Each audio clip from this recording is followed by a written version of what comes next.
আমার আগের একটি ভিডিওতে আমি তোমাদের সাথে কাতলা মাছের ফিশ ফিঙ্গার রেসিপি শেয়ার করেছিলাম।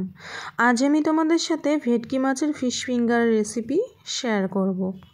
নমস্কার বন্ধুরা, আমি শ্রাবন্তী, তোমরা দেখছো শ্রাবন্তীর রান্নাঘর।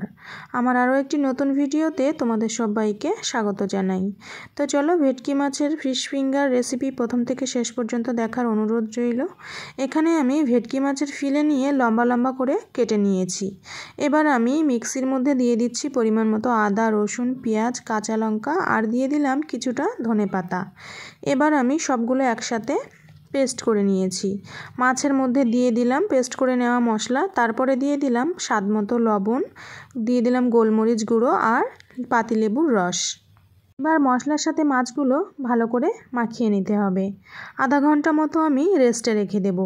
এবার আমি এখানে 3টে ডিম নিয়ে নিচ্ছি। ডিমের মধ্যে পরিমাণ মতো লবণ আর গোলমরিচ গুঁড়ো দিয়ে ভালো করে ফেটিয়ে নেব।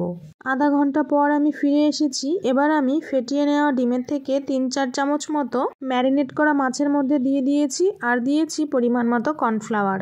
আবার আমি সবগুলো একসাথে ভালো করে মিক্স করে নিয়েছি। এখানে ব্রেড ক্রাম্বসের মধ্যে পরিমাণ মতো লবণ আর কিছুটা গোলমরিচ গুঁড়ো ভালো করে মিশিয়ে নিয়েছি। প্রথমে আমি ব্রেড ক্রাম্বসে কোট করে নিয়েছি, তারপরে ডিমের গোলায় ডুবিয়ে আবারও একবার ব্রেড ক্রাম্বসে কোট করে আবার ডিমের গোলায় ডুবিয়ে ব্রেড ক্রাম্বসে কোট করে নিয়েছি। এদিকে একটি কড়াইয়ে আমি রিফাইন তেল গরম করে নিয়ে ফিঙ্গারগুলো তার মধ্যে একে একে অ্যাড করে দিয়েছি।